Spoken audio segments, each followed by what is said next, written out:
Minho Kim stepped off the transport shuttle and looked around the massive space station. The Galactic University Station Kepler-7 was bigger than any building he had ever seen on Earth. The walls were made of some kind of smooth white material that seemed to glow softly. Strange alien writing covered signs everywhere, but his translation device helped him understand most of it.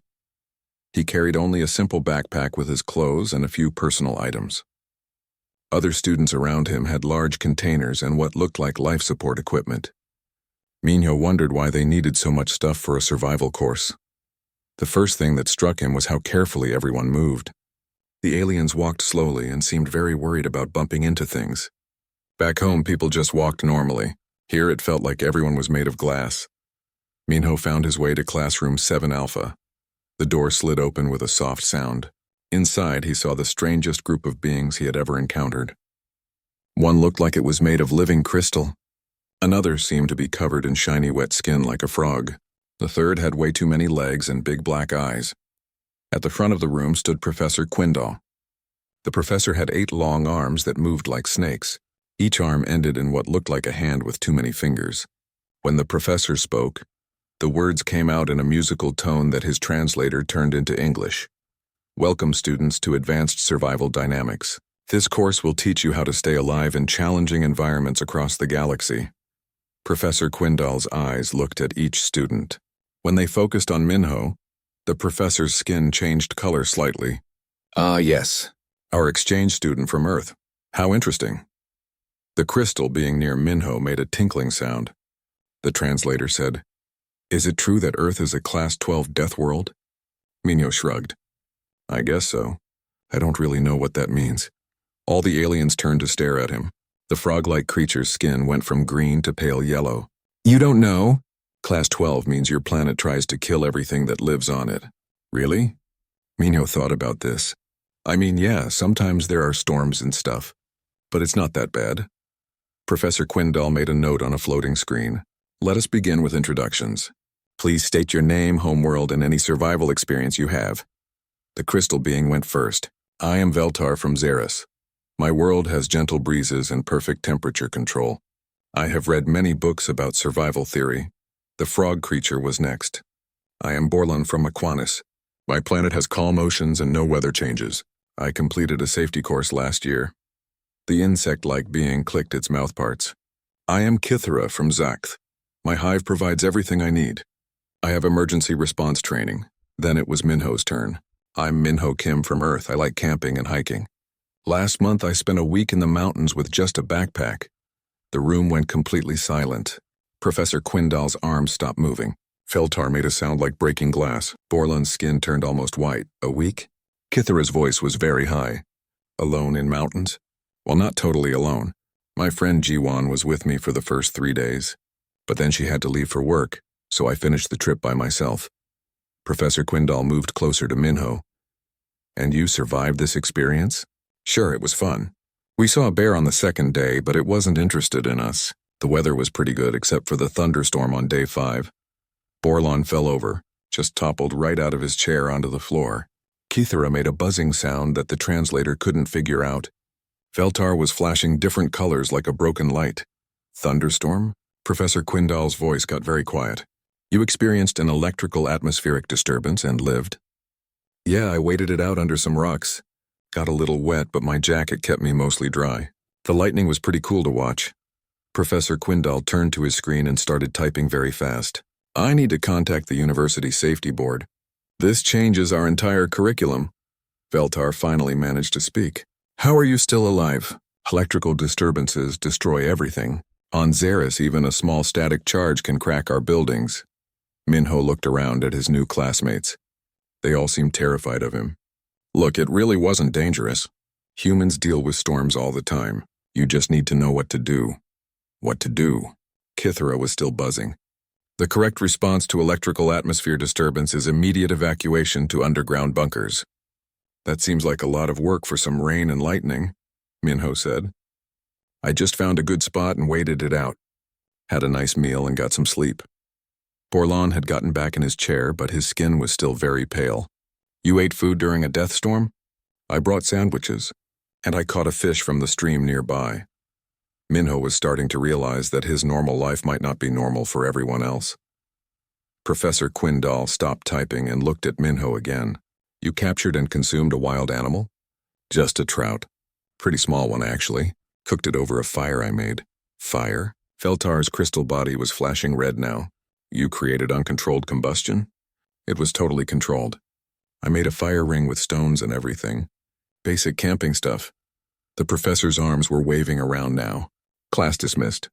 I need to revise our entire safety protocol. Mr. Kim, please report to the dean's office immediately. As the other students hurried out of the room, Minho heard them talking in scared whispers. He caught bits of conversation through his translator. Survived electrical bombardment. Creates fire with bare hands.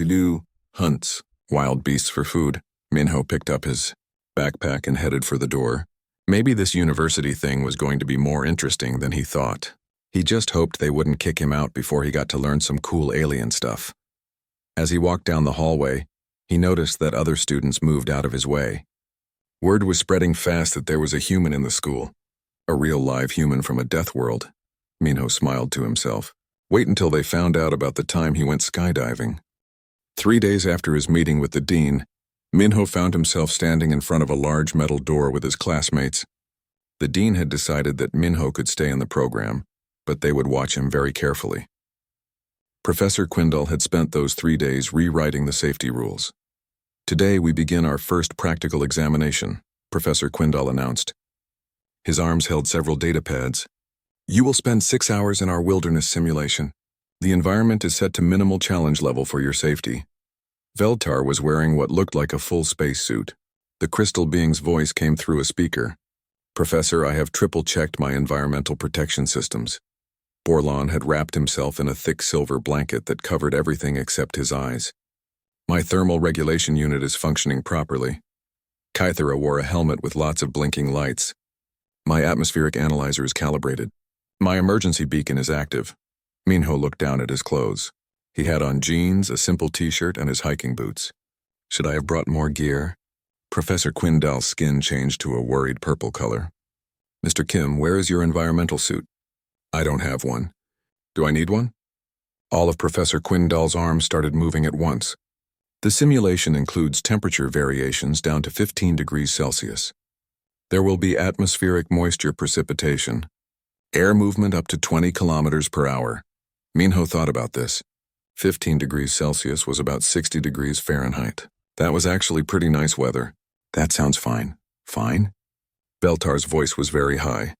15 degrees is near the freezing point of water. Not really, Minho said. Water freezes at 0 degrees. 15 is just cool. Perfect for hiking. The metal door opened with a loud sound.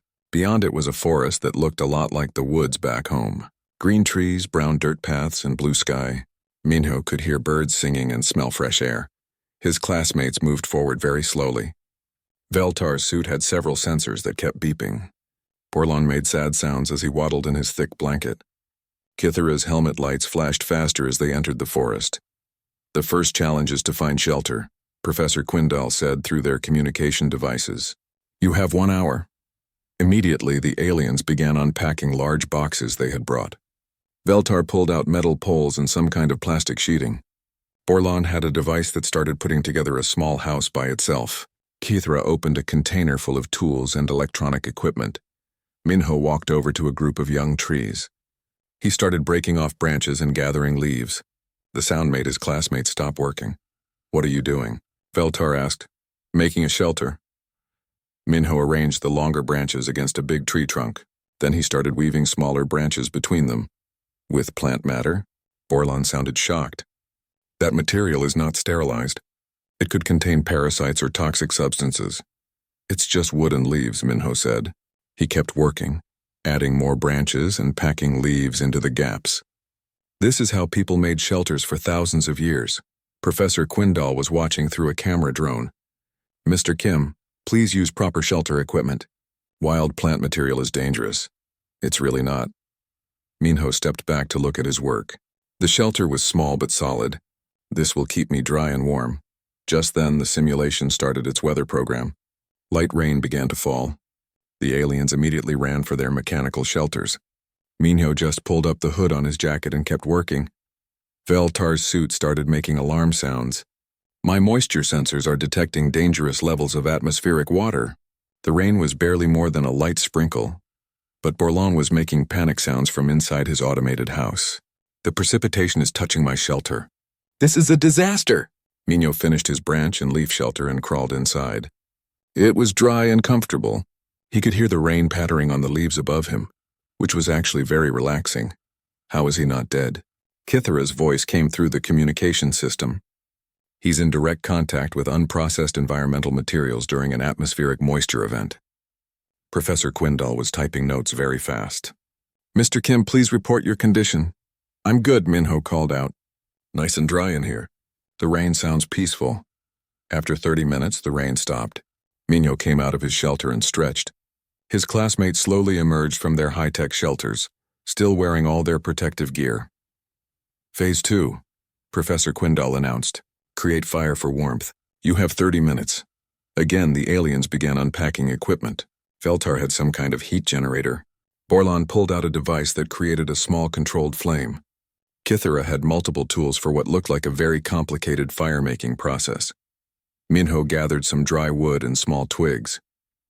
He found 2 pieces of wood that would work well together.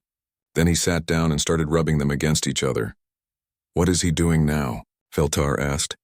Friction fire, Minho said, still rubbing the wood pieces. You create heat by rubbing wood together until it gets hot enough to start burning. Borlon's voice was very quiet. He's creating uncontrolled combustion with manual force. Small wisps of smoke started coming from Minho's wood. He blew gently on the smoking spot and added tiny pieces of dry grass and leaves. Soon he had a small flame. Emergency. Professor Quindall's voice was very loud. Uncontrolled fire detected.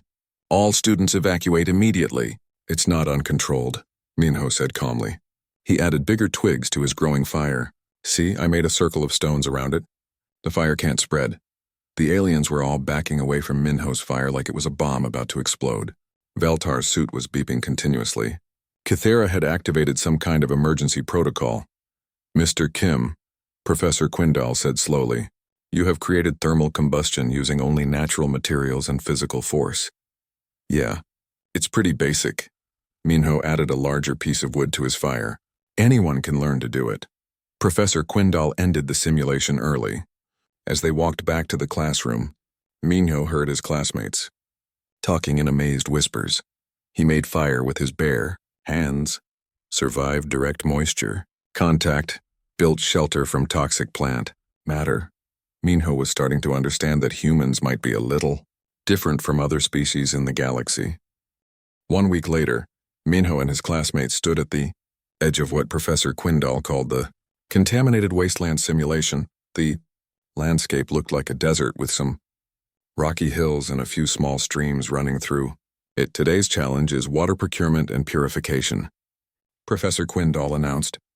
The available water sources contain various biological contaminants that could cause severe digestive distress or worse. Veltar was wearing an even bigger environmental suit than before. The crystal being had learned about human abilities and was taking no chances. I have brought a molecular-level filtration system, Veltar said through the suit's speakers. Borlon had a machine that was bigger than he was. My purification device can remove all known toxins and harmful organisms. It cost more than a small spaceship. Kithara carried several devices that beeped and flashed different colors. These sensors will detect any dangerous substances before they can harm me. I also have emergency medical supplies in case of contamination. Minho looked at the streams running nearby. The water looked clean enough, maybe a little muddy. How contaminated is this water supposed to be? Professor Quindall checked his datapad.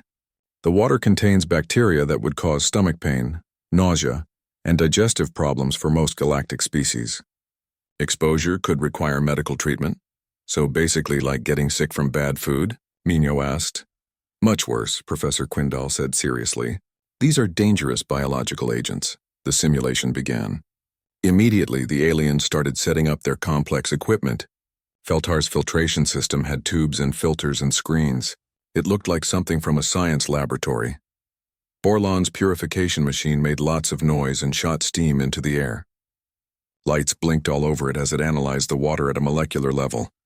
Kithara was running tests with multiple devices, checking for dozens of different contamination types. Minho walked over to the nearest stream and knelt down beside it. He cupped some water in his hands and smelled it. It smelled like water, maybe a little earthy, but nothing bad. Mr. Kim, Professor Quindell's voice was full of panic. Do not make physical contact with the contaminated liquid. I'm just checking it out, Minho said. He tasted a tiny amount. It's not too bad. A little muddy, but I've drunk worse from mountain streams. All the aliens stopped what they were doing. Feltar's suit made emergency alarm sounds. Borland dropped the sample he was carrying. Kithara started buzzing in what sounded like panic. You consumed the contaminated water? Professor Quindell asked in a whisper. Just a tiny bit, Minho said. It needs to be boiled, but it's not dangerous. Pretty normal for natural water sources. Normal? Veltar's voice was very high. That water contains organisms that could kill most species in the galaxy. Minho thought about this. Maybe most species are just really sensitive. Humans have pretty good immune systems. He gathered some wood and got a fire started using his friction method. The aliens watched from a safe distance as he built up a good flame. Then he found a flat rock that could hold water. What are you doing now? Borland asked nervously. Boiling water to purify it, Minho said. He filled the rock bowl with stream water and placed it near his fire. Heat kills bacteria and other bad stuff. Professor Quindell was taking lots of notes. Thermal purification? That primitive method cannot eliminate molecular-level contaminants. It works pretty well for most things, Minho said. People have been doing this for thousands of years. While the water heated up, Minho noticed movement in one of the deeper parts of the stream. Something that looked like a fish was swimming around. It was about the size of a large trout. Oh, cool. There's food in here too, Minho said. He took off his boots and socks and rolled up his pants. Food? Kithara made a sound like choking. You cannot consume wild organisms from contaminated water. Fish are good protein, Minho said. He waded into the stream slowly, trying not to scare the fish. The aliens backed away even further. Veltar's suit was making continuous alarm sounds now. Borland had activated some kind of emergency beacon. Kithara was calling for Professor Quindell to stop the simulation. Minho stood very still in the water and waited. When the fish swam close enough, he grabbed it quickly with both hands. It was a good-sized fish, enough for a meal. Got it, Minho said happily. He carried the fish back to his fire. He captured a wild organism from toxin water. Veltar was flashing bright red in his suit. This is beyond dangerous. This is impossible. Professor Quindell was talking quickly into his communication device. I need emergency protocols for Deathworlder contamination exposure. Yes, he has consumed contaminated water and captured wild organisms. Minho cleaned the fish using a sharp stone and started cooking it over his fire. The smell of cooking fish filled the air. His water was boiling now, so he moved it away from the fire to let it cool down. Mr. Kim, Professor Quindell said carefully. How do you feel? Any symptoms of contamination poisoning? I feel fine, Minho said. He flipped the fish over to cook the other side. Actually, I feel good. It's nice to have fresh fish. Just then, another voice came through their communication system. This is Jiwan Lee from Earth Cultural Exchange. I'm monitoring the situation. Is there a problem? Professor Quindell explained what had happened. There was silence for a moment. Then Jiwan's voice came back and she sounded amused. Professor, what Minho is doing is completely normal for humans. Boiling water and catching fish are basic outdoor skills. Every human child learns this. Every human child? Borland whispered. Sure, Jiwan continued. Most humans go camping and hiking regularly. We eat wild fish and drink stream water all the time. Our immune systems handle it just fine. Veltar made a sound like breaking glass. All humans possess these abilities? Well, yeah. Earth is a pretty challenging place. We adapt to survive. Minho finished cooking his fish and started eating it. It tasted great. He also drank some of his boiled water, which was now cool enough to drink safely. The aliens watched him eat and drink with complete amazement. Their expensive equipment was still running tests and purifying tiny amounts of water very slowly. This changes everything we know about biological adaptation, Professor Quindell said quietly. A species that can consume contaminated resources and survive. It's unprecedented. Not contaminated, Minho said between bites. Just natural. This is how humans have always lived. Kithara's devices finally finished analyzing the water. My sensors indicate the water contains 17 different types of bacteria, and multiple organic compounds. Yeah, that sounds about right for stream water, Minho said. Nothing too serious. Professor Quindall ended the simulation early again. As they walked back, he was muttering to himself about rewriting the entire Galactic Survival Handbook. Minho finished his fish and felt satisfied. He was starting to like these practical tests. They reminded him of good times camping back home on Earth. 2 weeks had passed since the water test, and word about the human student had spread throughout the entire university. Minho noticed that other aliens would stop and stare at him in the hallways. Some brave ones even asked for pictures with him. Now he stood with his classmates at the entrance to what Professor Quindall called the final challenge, Predator Territory Simulation. This test will determine if you can survive in an environment with hostile wildlife, Professor Quindall announced. His voice was more serious than usual. The apex predator in this simulation is one of the most dangerous creatures in our database. Veltar's new suit was even more advanced than before. It had weapons systems and emergency teleportation devices. I have studied the predator data. It has sharp teeth and hunts in packs. My suit is equipped with deterrent systems. Borlon was surrounded by floating defense drones. My protection units will create a safety barrier. If the predator approaches, I will be evacuated immediately. Kithra wore armor that covered his entire body.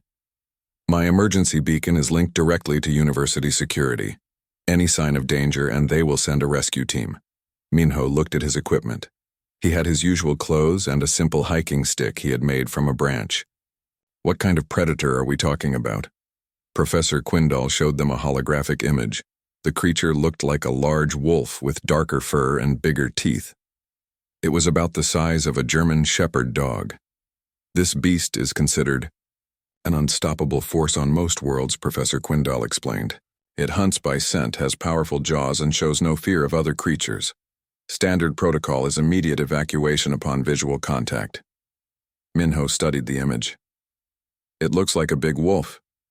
Are there more than one? The simulation contains one adult specimen. Even one is considered extremely dangerous to any life form. Okay, Minho said. So what's the plan if we see it? All the aliens stared at him. Veltar's suit made confused beeping sounds. Plan? The plan is to avoid it completely. If that fails, we evacuate.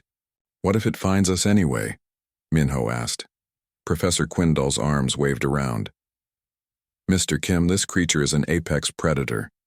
There is no surviving an encounter. That is why we have emergency protocols. The simulation began. They entered a grassland area with scattered trees and rocky outcroppings. It looked like an African savanna. The aliens immediately activated all their detection equipment and defense systems. For the first hour, they moved very slowly across the landscape. Every sound made the aliens nervous. When a small bird flew, overhead Borlon activated his emergency beacon by accident. False alarm, he said quickly, turning it off. Thought it was an aerial attack. Minho was enjoying the walk. The simulated sun felt warm, and there was a nice breeze. It reminded him of hiking trips with his family when he was younger. Then Kithira's sensors started beeping rapidly. Contact. Large life form approaching from the east. Through the tall grass, Minho could see something moving toward them. The aliens immediately began their emergency procedures. Veltar's suit started charging weapons. Borlon's drones formed a protective circle. Kithira sent out a distress signal. All students prepare for immediate evacuation. Professor Quindall's voice was full of panic. The predator has found you. The creature emerged from the grass about 50 meters away. It was exactly like the wolf from the hologram, large, muscular, with sharp teeth visible even from a distance. It stood still and looked at the group. The aliens were in full panic mode now. Alarms were going off everywhere. Emergency lights were flashing. But Minho just watched the animal calmly. The wolf wasn't acting aggressive. Its ears were up and alert but not pinned back in anger. Its tail was level, not raised in dominance or lowered in attack position. It was curious about them, but not hunting. Everyone stay calm, Minho said quietly. It's just checking us out. Just checking us out? Veltar's voice was very high. It's preparing to attack. The wolf took a few steps closer, still watching them carefully. The alien's equipment was making so much noise that Minho was surprised the animal hadn't run away. Can you turn off all those alarms? Minho asked. The noise is making it nervous. Making it nervous. Professor Quindall sounded confused. You're worried about the predator's feelings? If it gets scared or confused, it might become aggressive, Minho explained. Right now it's just curious. Slowly, Minho started walking toward the wolf. Behind him, his classmates made sounds of complete terror. Minho, no, came a new voice through the communication system. This is Si-Hyun Cho from Earth Military Sciences. I'm monitoring your situation. What are you doing? Just going to say hello, Minho said calmly. Hello? Si-Hyun sounded amazed. To an apex predator. It's not being aggressive, Minho said. He was about 20 meters from the wolf now. Look at its body language. Ears up, relaxed posture. It's curious, not hunting. The wolf tilted its head as Minho approached. Minho stopped walking and made direct eye contact with the animal. For several seconds, they just looked at each other. Then Minho did something that made all the aliens think he had completely lost his mind. He made himself bigger by standing up straighter and spreading his arms slightly. He stared directly at the wolf and took one confident step forward. The wolf understood immediately. This human was not prey. This human was a predator, and possibly more dangerous than the wolf itself. The wolf lowered its head slightly, took a step back, and then turned and trotted away into the grass. Complete silence followed. Nobody spoke for a full minute. Finally, Si-Hyun's voice came through the communication system. Minho, did you just intimidate an apex predator into backing down? Yeah, pretty much, Minho said. It understood that I wasn't afraid and might be dangerous. Most predators won't fight unless they have to. Most predators? Professor Quindall whispered. You speak as if you encounter them regularly. Well, there are bears and mountain lions where I go camping. You just need to know how to act around them. Veltar made a sound like glass shattering. Bears? Mountain lions? How many apex predators live on your world? Minho thought about this. Quite a few, I guess. But they mostly leave humans alone if you know what you're doing. Another voice joined the communication channel. This is Nara Song from Earth Athletic Sciences. Minho, your biometric readings show you were completely calm during that encounter. Your heart rate barely increased. Why would it increase? Minho asked. The wolf wasn't really threatening. It was just being careful like any smart animal would be. Professor Quindall was quiet for a long time. Then he said, Simulation terminated. All students returned to base immediately. As they walked back, the aliens stared at Minho like he was some kind of supernatural being. Veltar finally spoke up. Minho, are all humans capable of what you just did? Most humans, yeah. We learn about animal behavior in school. It's basic safety stuff. Basic safety, Borlan repeated quietly. Facing apex predators is basic safety for humans. On Earth it is, Minho said. We're pretty good at surviving dangerous situations. It's what we do. Kithra made a buzzing sound. I am beginning to understand why humans are classified as coming from a death world. More than that, Professor Quindall said quietly. I'm beginning to understand that humans might be the apex predators of their death world. Minho smiled. We're not predators. We just know how to handle ourselves. There's a difference. But as they reached the university base, Minho could hear his classmates talking in amazed whispers about the human who had stared down an unstoppable killing machine and made it retreat. The day of graduation arrived faster than Minho expected. The university auditorium was packed with students and professors from across the galaxy. Word about the human who had broken the survival simulations had spread to every department. Minho sat in the front row with his classmates. Veltar had been polished until the crystal being sparkled like a jewel. Borlan wore formal robes that shimmered in the light. Kithra had decorated his shell with colorful patterns that meant something important in his culture. They all looked very different from the scared students who had first met Minho weeks ago. Now they sat up straighter, more confident, They had learned things about survival that no other students in the galaxy knew. Professor Quindal stood at the front of the auditorium with several other important-looking aliens.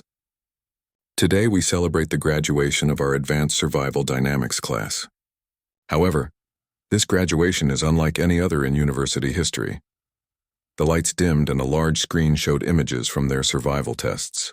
There was Minho building his shelter from branches and leaves. There he was making fire with just wood and friction. The audience made amazed sounds as they watched him drink stream water and catch fish with his bare hands. One student has completely changed our understanding of what survival means. Professor Quindal continued. Mr. Minho Kim from Earth has demonstrated abilities we previously thought impossible. The crowd applauded, but it sounded nervous. Minho waved politely, still not quite understanding what all the fuss was about. A new voice spoke from the stage. I am Professor Hyunwoo Park from the University of Earth, Department of Deathworld Studies. Professor Park was human, the first other human Minho had seen since arriving at the station. He was older, with gray hair and kind eyes behind glasses. I've been asked to speak today about human survival capabilities, Professor Park said. What you have witnessed from Mr. Kim represents standard basic competency for most humans over the age of 12. The auditorium went completely silent. Someone dropped something that made a loud clatter. Standard competency? Veltar's voice came through the speakers with disbelief. He survived electrical storms, consumed toxic water, intimidated apex predators. Professor Park smiled. On Earth we call those Tuesday through Thursday of a normal camping trip. Borlan made a fainting sound. Several aliens in the audience started muttering to each other in worried tones. Let me explain, Professor Park continued. Earth is what we call a high-stress environment. Humans evolved to survive constant challenges, weather that changes quickly, dangerous animals, limited food and water sources, diseases, natural disasters. The screen showed images of Earth, thunderstorms with lightning, mountains covered in snow, deserts under burning sun, forests full of large predators. Humans developed several key adaptations, Professor Park explained. First, incredible immune systems that can handle contaminated food and water.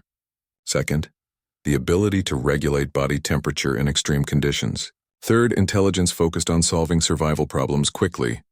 Kithara buzzed loudly. But the predator encounter. He made an apex predator retreat. Professor Park nodded. Humans are persistence hunters. We evolved to outlast and outthink dangerous animals. A single human can track a prey animal for days until it collapses from exhaustion. Most predators recognize this and avoid confrontation. The audience was making sounds of amazement and fear. One alien in the back row actually got up and left. Furthermore, Professor Park continued, humans are social creatures who share survival knowledge. What Mr. Kim demonstrated, he learned from his family and friends. Every human child learns these skills. Professor Quindal's arms were waving frantically. Are you saying that Earth is populated by billions of beings with these capabilities? Approximately 8 billion, yes. The auditorium erupted in surprised voices. Some aliens sounded amazed. Others sounded terrified. A student in the audience stood up. Professor Park, does this mean humans are the most dangerous species in the galaxy? Professor Park thought about this carefully. Humans are certainly resilient and adaptable. But we're not aggressive by nature. We prefer cooperation and friendship. Mr. Kim is a perfect example. He could have dominated his classmates, but instead he helped them learn. Minho looked around at his friends. Veltar had asked him to teach crystal beings how to make fire safely. Borlan wanted to learn about water purification for his people's space colonies. Kathra was writing a report about human survival methods for his hive. The important thing to understand, Professor Park said, is that humans want to help other species survive and thrive. We're not conquerors. We're teachers and friends. Professor Quindal approached the microphone. I have an announcement. Due to the extraordinary success of this program, the university is creating a new department, Deathworlder Integration Studies. Mr. Kim has agreed to serve as our first teaching assistant. The audience applauded again, this time with more enthusiasm and less fear. Veltar stood up. I want to say something about Minho. The crystal being's voice was clear and strong. When we first met him, we were terrified. He came from a death world. We thought he might be dangerous. The audience listened carefully. But Minho taught us that being strong doesn't mean being violent. He showed us how to be brave instead of just scared. He shared his fire when we were cold. He helped us when our equipment failed. He protected us from the predator. Borlon stood up next. Minho never made us feel weak or stupid. He just showed us that we could be stronger than we thought. Kithara rose as well. My hive mind has analyzed human behavior extensively. Humans are not just survivors. They are helpers. They make other species better. The applause was thunderous now. Aliens throughout the auditorium were standing and clapping. Professor Quindal presented Minho with a special award. It was a crystal sculpture that seemed to capture light and hold it, for extraordinary survival excellence and cross-species friendship. As the ceremony ended, dozens of aliens approached Minho with questions. Some wanted to know about Earth. Others asked about learning human survival techniques. A few brave ones asked if they could visit Earth someday. Of course, Minho said to the last question. Earth has lots of great camping spots. Just bring good gear. It can be a little challenging if you're not used to it. The alien who had asked turned a pale color. What do you consider good gear for Earth survival? Minho thought about this. A good jacket, sturdy boots, maybe a sleeping bag. Basic stuff. The alien made notes on a device. And weapons. Protection from the apex predators. Nah, you don't need weapons. Just knowledge about animal behavior and basic common sense. The alien looked like it might faint. Later, as Minho packed his things to return to Earth, his classmates came to say goodbye. They had become good friends over the past weeks. Will you come visit us? Veltar asked. I want to show you the crystal gardens of Xeris. That sounds amazing, Minho said. I'd love to see your world. I will prepare the safest possible environment for you, Veltar promised. Minho smiled. He was going to miss his new friends. They had taught him as much as he had taught them. Maybe survival wasn't just about dealing with dangerous situations. Maybe it was also about making connections with others and helping each other through challenges. As his transport shuttle prepared to leave, Minho looked back at the university station. In a few months, he would return to help teach the new Deathworlder integration courses. He was looking forward to meeting more alien species and showing them that humans were friends, not threats. After all, the universe was a big, challenging place. Everyone could use a little help surviving it. 6 months later, Minho returned to Galactic University Station Kepler 7. The place looked different now. There were new signs pointing to the Deathworlder Integration Studies Department. He even saw a few other humans walking around the station, which made him smile. Professor Quindal met him at the transport dock. The professor's skin was a much calmer color than Minho remembered. Welcome back, Mr. Kim, or should I say Teaching Assistant Kim? Just Minho is fine, he said, shouldering his backpack. How's the new program going? Beyond our wildest expectations. We have over 300 students enrolled from 47 different species. Your classmates have become quite famous throughout the galaxy. As they walked through the station, Minho noticed aliens pointing at him and whispering excitedly. Some took pictures. A few brave ones approached for autographs. Is that normal? Minho asked. You're somewhat of a celebrity, Professor Quindal explained. The first human to graduate from our survival program. Videos of your tests have been watched billions of times across the galaxy. They reached the new department, which was much larger than the old classroom. Through the windows, Minho could see familiar faces teaching groups of alien students. Veltar was demonstrating safe fire techniques to a group of crystalline beings. The crystal teacher wore a protective suit, but it was much lighter than the heavy armor from before. Small controlled flames burned in metal containers while Veltar explained the principles of combustion. Veltar has become our fire safety instructor, Professor Quindal said proudly. Crystal beings who learn these techniques are now serving as emergency responders on dozens of worlds. In another room, Borlon was teaching water purification methods. The amphibian teacher stood beside a table full of different filtration devices, from high-tech machines to simple cloth filters. His students were practicing with safe water samples. Borlon developed our progressive water safety curriculum, Professor Quindal explained. Students start with advanced filtration and gradually work up to thermal purification methods. Kithara was in a third classroom, surrounded by insectoid students. They were studying something that looked like animal behavior charts and predator identification guides, and Kithara created our predator awareness and peaceful coexistence program, Professor Quindal said. Insectoid species are now much better at avoiding dangerous wildlife encounters. Minho felt proud of his friends. They had taken what they learned and used it to help others. What about other humans? Minho asked. I saw some walking around the station. Ah yes, we now have a full human faculty, Professor Quindall said excitedly. Let me introduce you to your colleagues. They entered a larger classroom where a human woman was teaching a mixed group of aliens. She looked like she was demonstrating knot-tying techniques. This is Ariam Kim, our shelter construction specialist, Professor Quindall said. Ariam, meet Minho, the student who started all this. Ariam smiled and shook Minho's hand. Nice to finally meet you. I've been teaching aliens how to build basic shelters using natural materials. We start with very simple lean-tos and work up from there. One of her students, a floating gas-based life form, asked a question through a translation device. Teacher Ariam, is it true that human children build these shelters for recreational purposes? Oh sure, Ariam said casually. Most kids build tree houses and forts in their backyards. It's just for fun. The gas being made a sound like wind through a tunnel. For fun? They create survival structures for entertainment? Kids love building stuff, Ariam explained. Gives them something to do on weekends. The entire class started taking rapid notes. Professor Quindall led Minho to another area where a human man was teaching what looked like a wilderness first aid course. This is Do-Hyun Choi, our emergency medical instructor, Professor Quindall said. He teaches basic field medicine and injury treatment. Do-Hyun was showing his students how to make a simple splint from sticks and cloth. The alien students watched with intense concentration as he demonstrated on a volunteer. The key is to stabilize the injury until proper medical help arrives, Do-Hyun explained. These techniques can save lives in emergency situations. A tentacled student raised an appendage.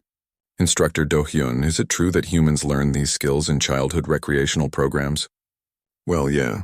Boy Scouts, Girl Scouts, school camping trips. Most kids learn basic first aid and wilderness skills by the time they're teenagers. The class made amazed sounds. One student asked, Your children are trained in emergency medical procedures. Just basic stuff, Do-Hyun said. How to clean a cut, treat a burn, handle a sprained ankle. Nothing too advanced. Professor Quindall moved on before the students could recover from their shock. And this is our newest addition, Professor Quindall said, leading Minho to a gymnasium-like space. A human woman was teaching what appeared to be physical fitness. Aliens of various sizes and shapes were doing simple exercises like walking and light stretching. Meet Soman Park, our physical conditioning specialist, Professor Quindall said. Soman, this is Minho. Great to meet you, Soman said cheerfully. I'm helping alien species improve their physical capabilities safely. We start very slowly and build up gradually. She was working with a group that included several of the same species as Minho's original classmates. They were doing basic exercises that looked like gentle warm-ups.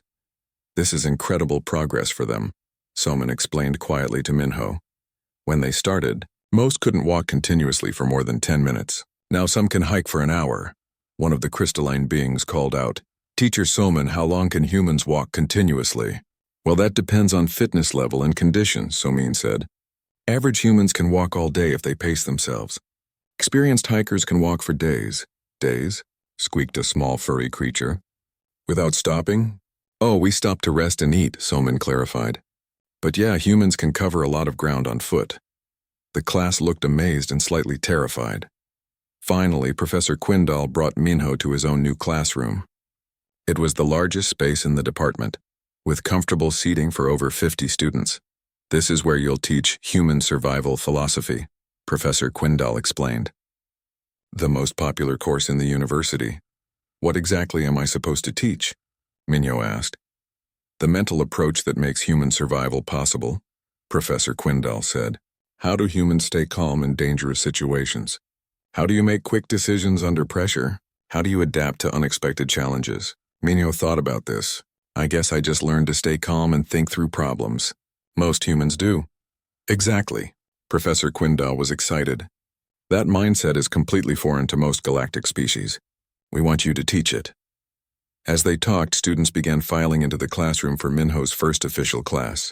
He recognized many faces from different species, all eager to learn. Veltar entered wearing a simple protective jacket instead of a full environmental suit. Minho, welcome back. Borland waddled in without his heavy thermal blankets. He wore normal clothes and looked much more comfortable. Kithra arrived with a group of other insectoid beings. all chattering excitedly about finally meeting the famous human teacher. "Look how much they've changed," Professor Quindal whispered to Minho. "They're more confident, more capable. You've given them something precious." As the class settled in, Minho stood at the front of the room. Dozens of alien eyes looked at him expectantly.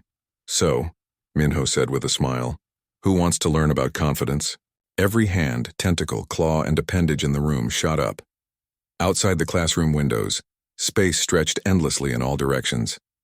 Somewhere out there were billions of worlds with countless challenges and dangers.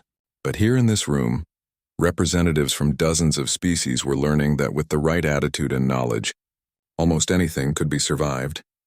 And maybe, Minho thought, that was the most important lesson of all. "Okay," he said to his eager students. "Let's start with something simple. Has anyone here ever been really scared of something that turned out to be not so bad?" The discussion that followed would last for hours, filled with stories, laughter, and the beginning of understanding that fear was just another challenge to overcome. After all, that's what humans did best.